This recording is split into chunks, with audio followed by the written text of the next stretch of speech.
The stars above the Sol system burned quietly. For years, Earth had prepared for this day, the day the Galactic Coalition would come to destroy them. A massive alien fleet floated just beyond the edge of Earth's territory. Over 300 warships stood in perfect formation. From armored dreadnoughts to fast destroyers, the fleet looked unstoppable. Every ship carried weapons strong enough to burn cities to dust. The Coalition believed this would be easy, a quick war, a show of power.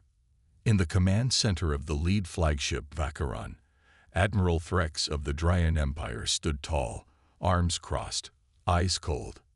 He turned to his officers. "Any sign of resistance?" he asked. "None," replied his second-in-command. "Earth is silent. No defense systems online. No ships launched. It's like they're doing nothing." Admiral Threx smiled. Cowards, they accepted their fate. But then something changed. An officer's console beeped sharply. Her hands flew across the controls. "Admiral, one ship, just one, is leaving Earth's orbit." Threx raised an eyebrow. "One? A transport?" "No, sir. It's a military ship. But it's small, very small. Send a warning. Tell them to stand down," Threx ordered. The officer sent a message. No reply. She tried again. Still nothing. "Maybe it's an escape attempt," someone said. "No," another replied. "It's coming. Toward us." Confusion spread in the command room. Why would Earth send only one ship? Why no message? No escort? On the screen, the small human vessel slowly approached the massive alien fleet. It didn't fire. It didn't turn. It didn't stop. Admiral Threx leaned closer to the screen. The ship was not like others he had seen. It looked old, dark metal, scratched surface, no visible weapons. It had no bright lights, no markings, no signal. It just moved, like a shadow through space. "Scan it," Threx ordered. The results came back in seconds. "No life signs," the officer reported, confused. "No human crew, no AI. Just basic systems. It's running, but empty." "Impossible," Threx snapped. "A ghost ship." "No, sir. Everything is online. Engines, shields, basic navigation. But no crew." Then another screen blinked. It was the fleet's long-range scanner. "Sir," another voice said, shakily, "something is wrong. Our sensor links are failing. Some ships are losing contact. The data is going dark." Threx's smile disappeared. "What do you mean failing? Are they being jammed?" "No, sir. It's like the systems are forgetting how to work." Before Threx could respond, a second officer screamed, "Admiral, look." Everyone turned to the main screen. The human ship had stopped, right in front of the fleet. It hovered there, silent, motionless, like it was watching them. But how could it? There was no one inside. Then the ship began to spin, slowly, in place. A soft, blue light pulsed from its hull, like a heartbeat.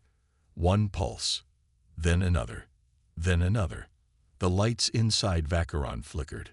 Suddenly, one of the officers fell to his knees, clutching his head. "My eyes.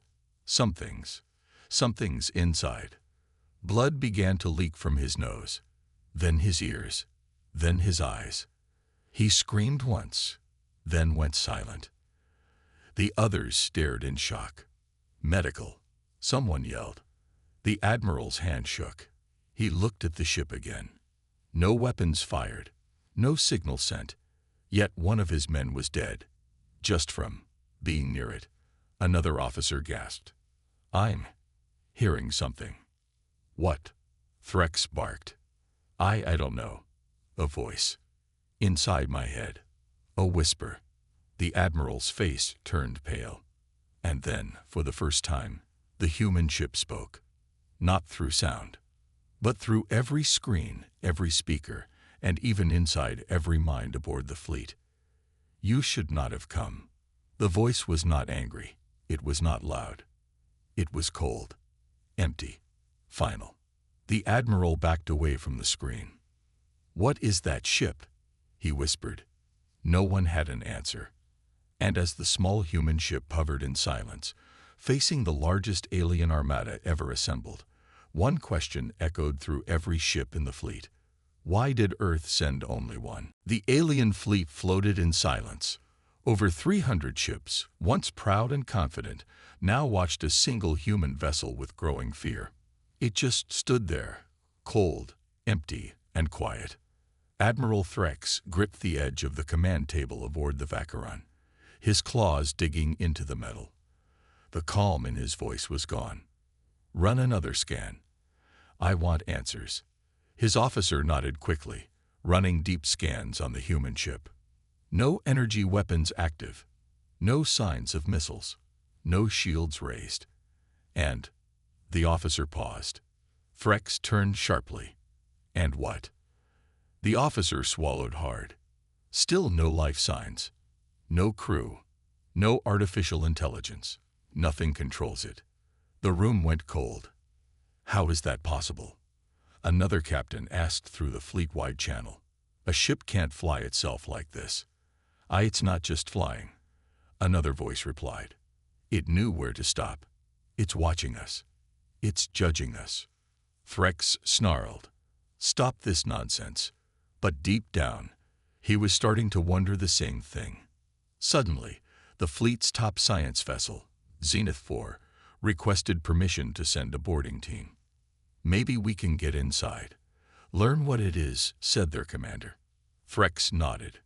"Do it. Carefully. I want a full report." The boarding pod launched from Zenith 4, carrying 4 elite alien soldiers. They approached the human ship slowly, locking onto its hull. The ship still did not react. No movement. No defense. As the pod connected, the soldiers stepped into the docking tube, weapons ready. Inside, they found a hatch.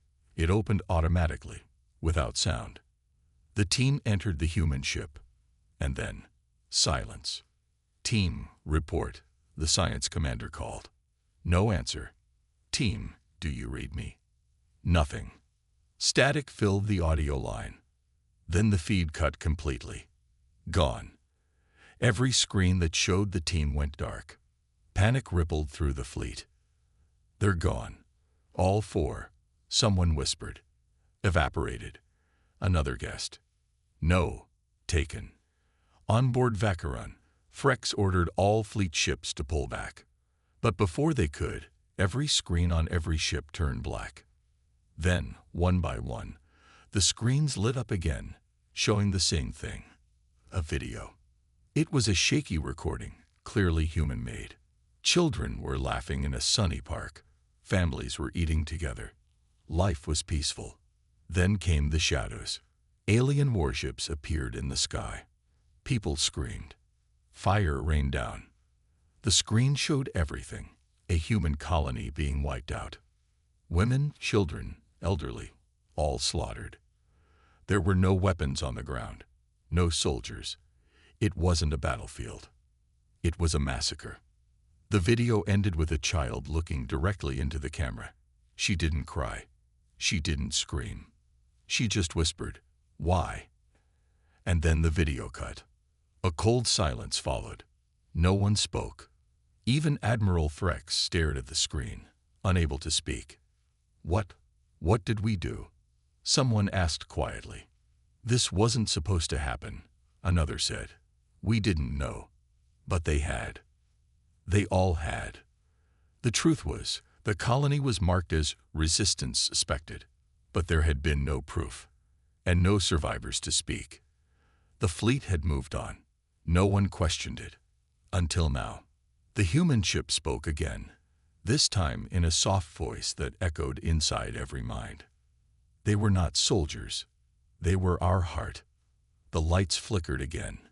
Systems began to slow. Some ships reported failure in their engines, others in life support. Panic spread. "It's doing something to us. Kill it now," a captain shouted. But as soon as the weapons locked onto the human ship, they failed. One by one, the weapons powered down. Some even turned inward, toward their own ships. A new word appeared on every screen, written in Earth's old tongue. Wit in S. Admiral Threx felt his heart pounding. He was not a weak man. He had led battles for 30 years, but never before had he felt this helpless. We need to leave," one commander begged. Threx didn't answer. He stared at the ship. It had not moved, not fired a single shot, not spoken loudly. Yet already, 4 soldiers were gone. 30 systems were damaged. And the fleet, the great, unstoppable fleet, was now filled with fear. One ship, just one. And still, no one inside. Or was there? The fleet drifted in space like a stunned animal. No one dared move. No one dared speak. The human ship remained still, silent, cold, and watching. It hadn't fired a single weapon, but already it had done something far worse. It made the entire Galactic Coalition feel fear. Admiral Threx paced back and forth on the bridge of the Vacheron. His officers kept their eyes down. Every console flickered like it was tired, struggling just to stay alive. "Report," Threx ordered. One officer hesitated. "Sir, internal systems are glitching. Communications between ships are failing. Some crew members are hearing things." "Hearing what?" The officer looked pale. "Voices." On board one of the smaller coalition ships, the Drillian, a soldier sat in his quarters, hands shaking. He had heard it too, a whisper in his mind. It wasn't angry. It was soft, sad. "You let it happen," the voice said. The soldier covered his ears. No, we followed orders. We didn't know." "You followed monsters," the voice replied. And then the lights in his room turned red. A single word burned across his wall panel. "Remember." The soldier screamed. Across the fleet, it was the same. Crew members felt watched. Some saw faces, human faces, reflected in windows that had no glass. Others heard the sound of crying children in rooms that were empty.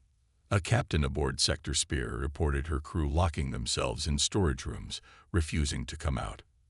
"Something is here," she said in a panicked broadcast. "It's not on the human ship. It's on ours." Back on the Vacheron, Admiral Threx stood in front of a large screen showing the human vessel. Still no movement. Still no weapons. And still that presence. He tapped his claws on the control table. His voice was quiet but firm. "This is not a weapon." Everyone turned toward him. "This is something else," Threx continued. "A message. The punishment." The room went cold. "Punishment for what, sir?" someone asked. Threx slowly turned to face them. "For believing we could burn worlds and not pay a price." In a hidden corner of the fleet, a young alien engineer named Kel was reviewing a copy of the ghost recording, the video of the destroyed human colony. He watched the girl whisper, "Why?" again and again. Kel had joined the fleet to explore, to learn, not to kill innocents. He had never seen that footage before. And suddenly, it all felt wrong. "They tried to show us peace," he whispered, "and we gave them death." The room's temperature dropped. Cale turned quickly. No one was there. But in the shadows behind him, a faint whisper spoke. "Not too late, if you listen." Meanwhile, on the science ship Zenith 4, a breakthrough happened.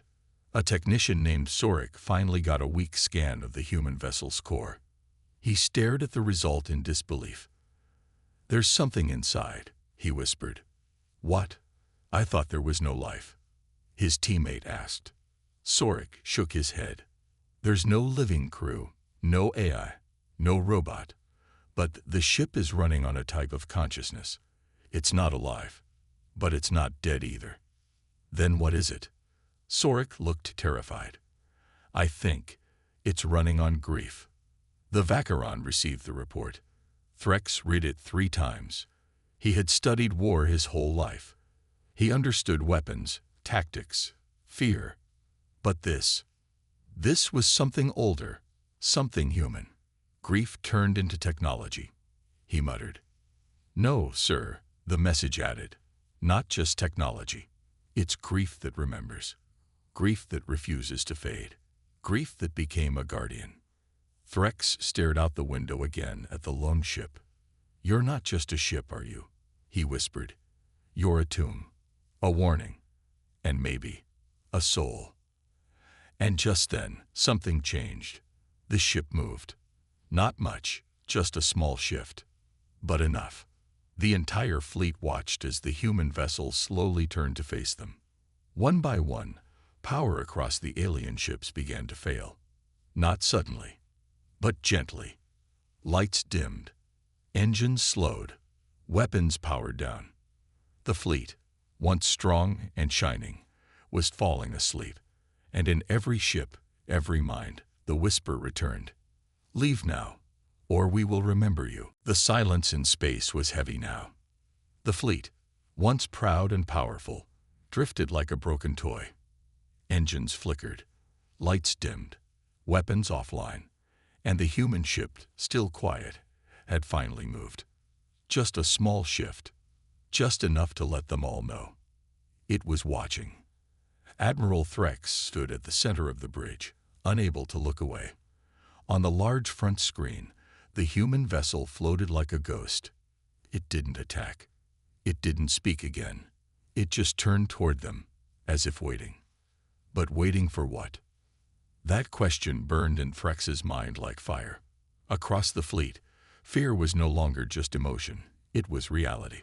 Aboard the Gorison, a junior officer named Helm crept down a dark hallway. Lights above flickered. Cold air poured from vents that should have been sealed. He wasn't looking for trouble. He was looking for a voice, the one that whispered to him every time he closed his eyes. Teln, it called softly. Teln, why didn't you stop them? I didn't know, he whispered back. But you saw, the voice replied. You saw the fire. You saw the screams. Teln stopped walking. He did see it. On that colony. He was there. He watched a human mother run into a burning house to save her baby. She never came back out. He had looked away. Now, the memory wouldn't let him go. On board the science ship Zenith 4, Sorik and his team kept digging into the strange energy source inside the human vessel. This is not technology as we know it, Sorik explained. It's like the ship was shaped by human pain. How is that possible? Asked his partner. Sorik shook his head. Not pain alone. Love mixed with loss. Memory mixed with rage. They created something. More. The screen next to them glitched. A new word appeared. Name them. What does that mean? The partner asked. But Sorik already understood. It was asking them to remember the dead. To speak them aloud. To not forget. Elsewhere, Cal, the young alien engineer, sat alone in a supply room aboard the Vacheron. He had copied the human video to his private screen. He watched it over and over. The child's face. The fire. The screams. Her whisper. Why? Cal's hand shook as he whispered back. I don't know. Suddenly, the screen changed. No controls were touched. A new image appeared. A human man in a worn-out uniform, holding a child in one arm, standing in front of the same colony. He spoke in a broken voice. We asked for peace. You gave us silence. Then fire. His eyes were tired, but they burned with something stronger than hate. You may forget our names, but this ship, this soul, will not. The screen went black. Kel was crying before he even realized it.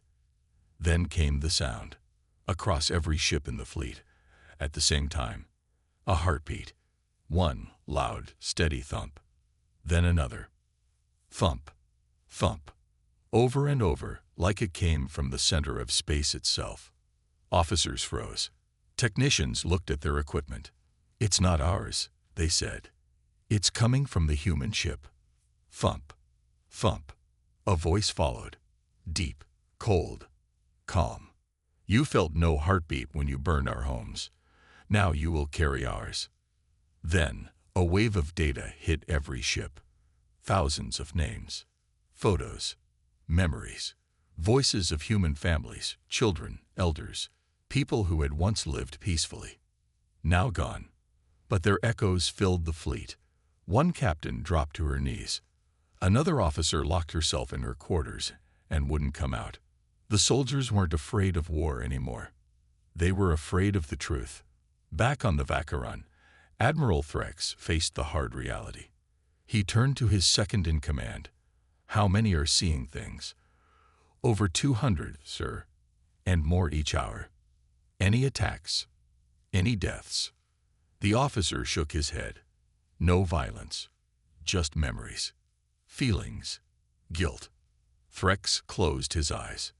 We are not being killed, he said quietly. We're being haunted. The human ship moved again. Barely. Just a tilt. Its front now pointed toward the heart of the fleet. Weapons still off. No shields raised.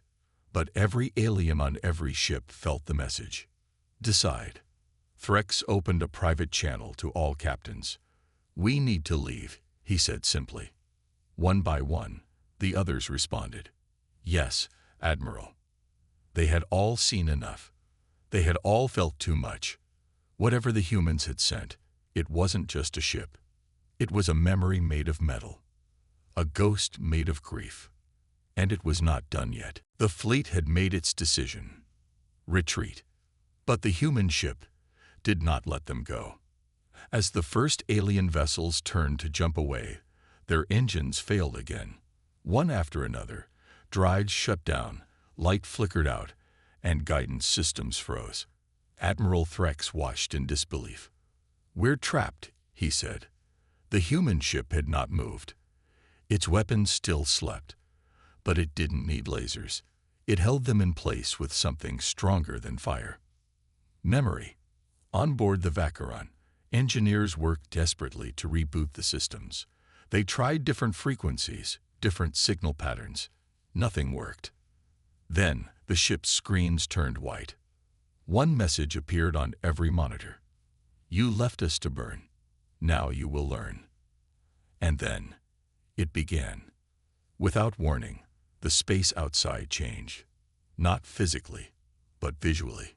A bright red light grew across the stars, stretching around the human ship like a wall of flame. A projection. No, a memory. The entire fleet was being forced to see what they had done. Planets burning. Skies black with smoke. Children screaming.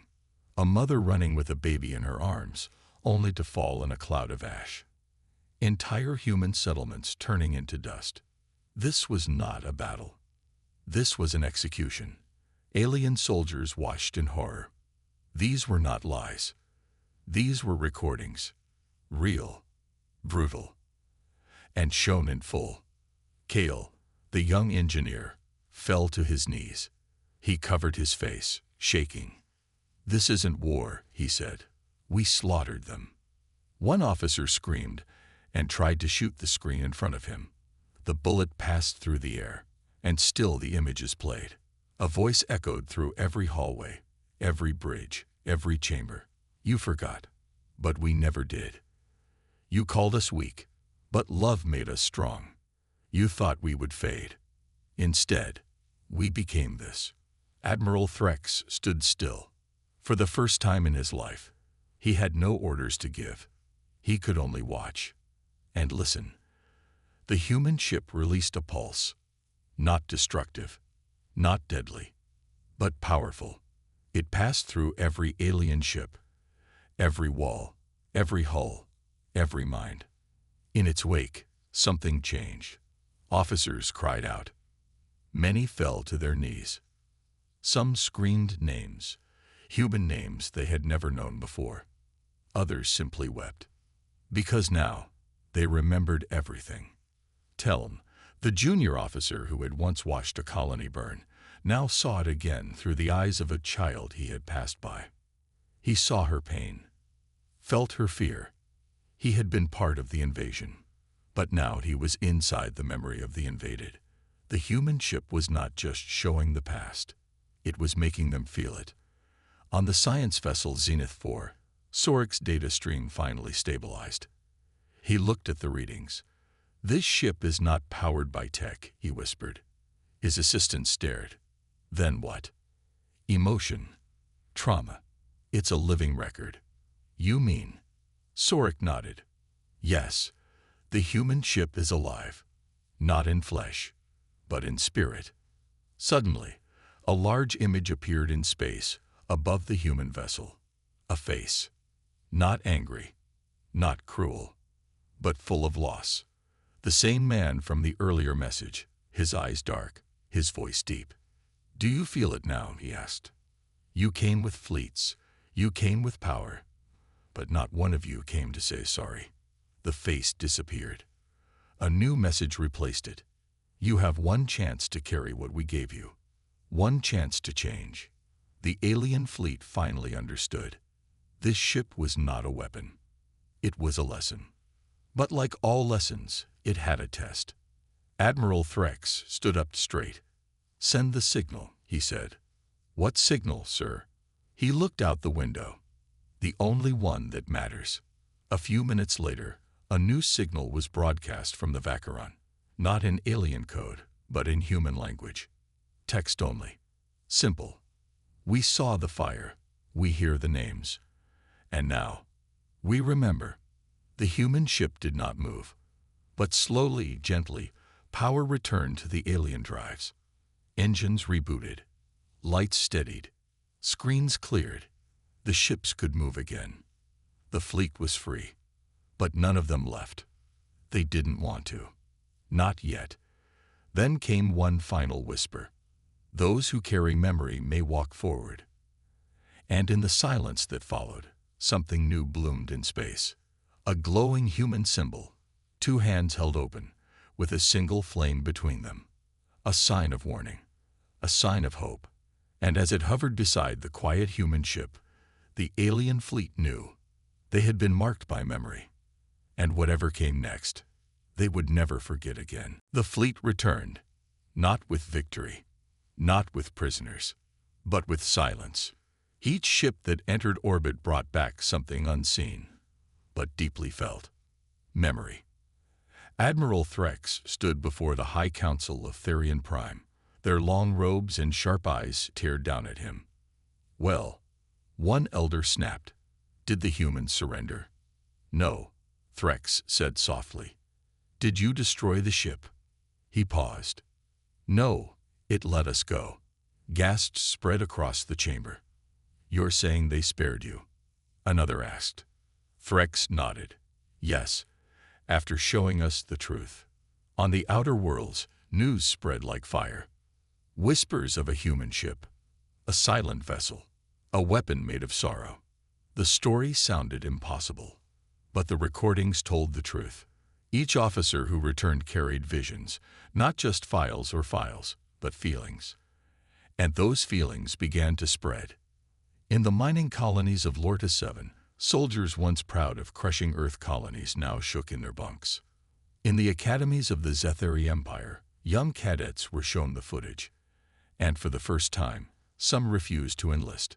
And on the broadcast towers of the distant rim, a single message appeared. "You remember now. What will you do next?" Sorik, the scientist from Zenith 4, stood before a room of researchers. He held up a device. "This scanner recorded something no machine should," he said. "Not light, not data, but emotion, trauma." The others stared. "You mean the ship transmitted feelings?" He nodded. "It made us feel what they felt." Across dozens of systems, meetings were held.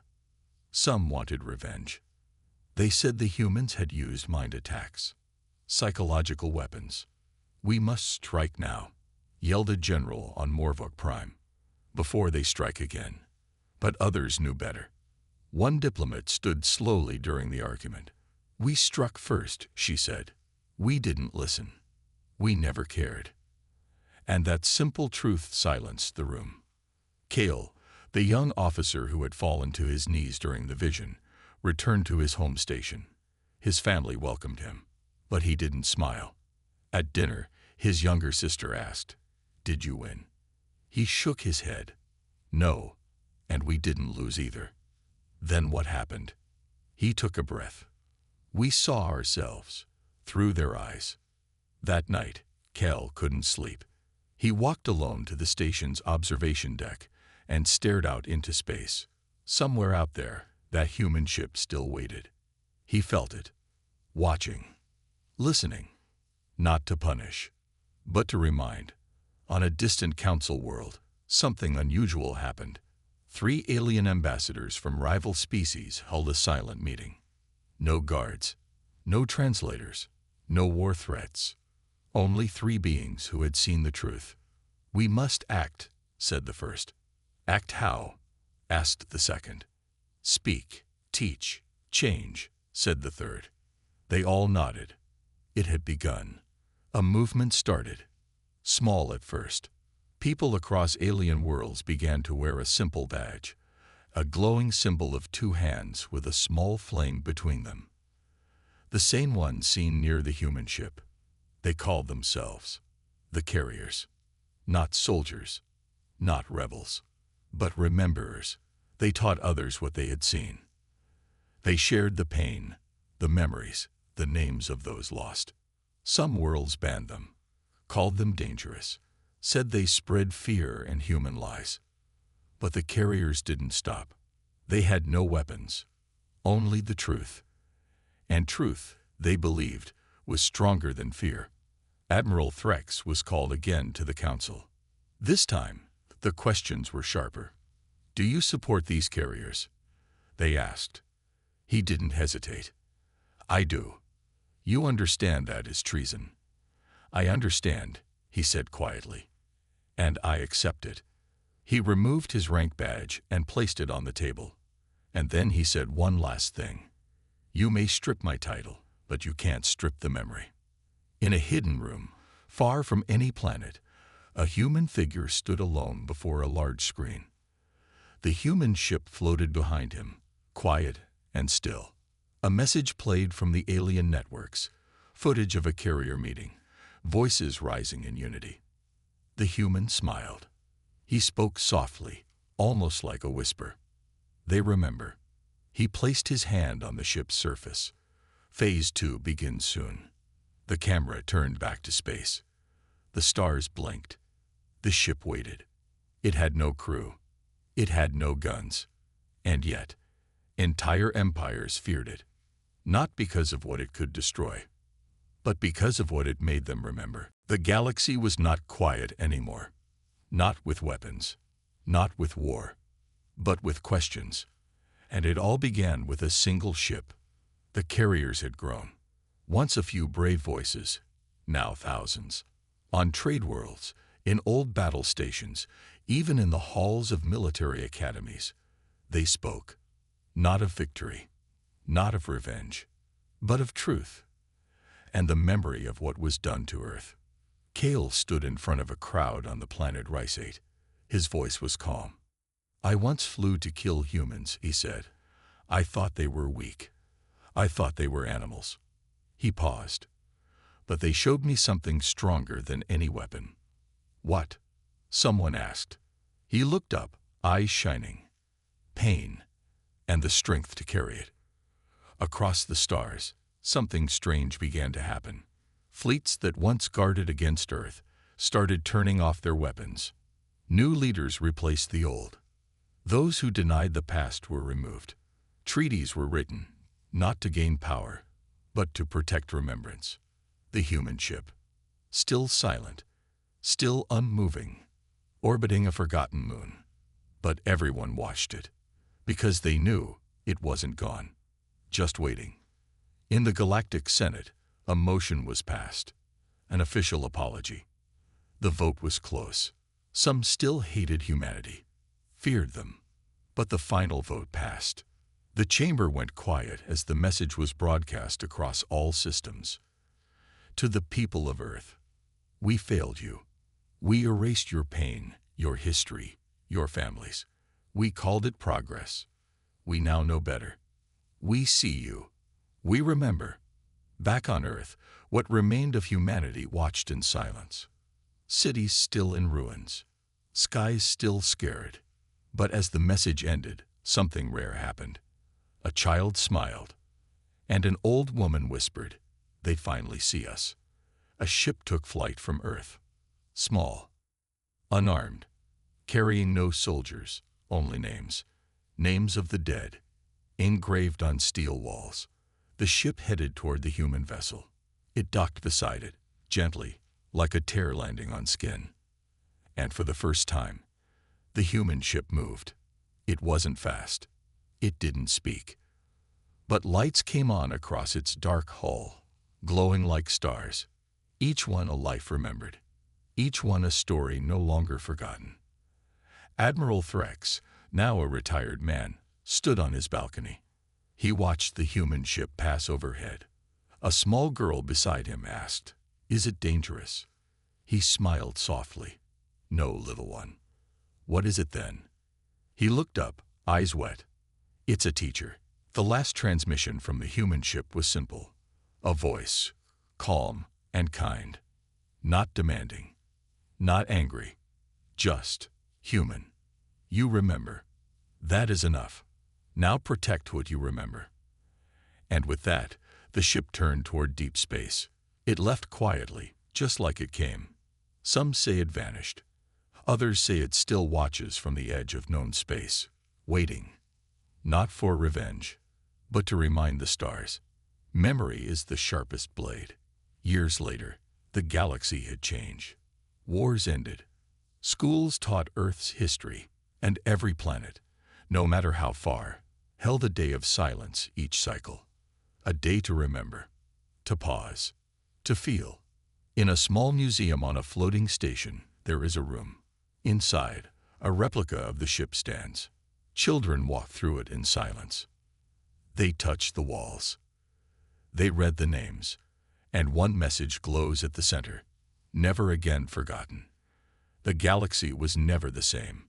Not because of power, not because of fear, but because one ship came without a fleet, without an army, only carrying something stronger, the memory of a people who refused to be erased.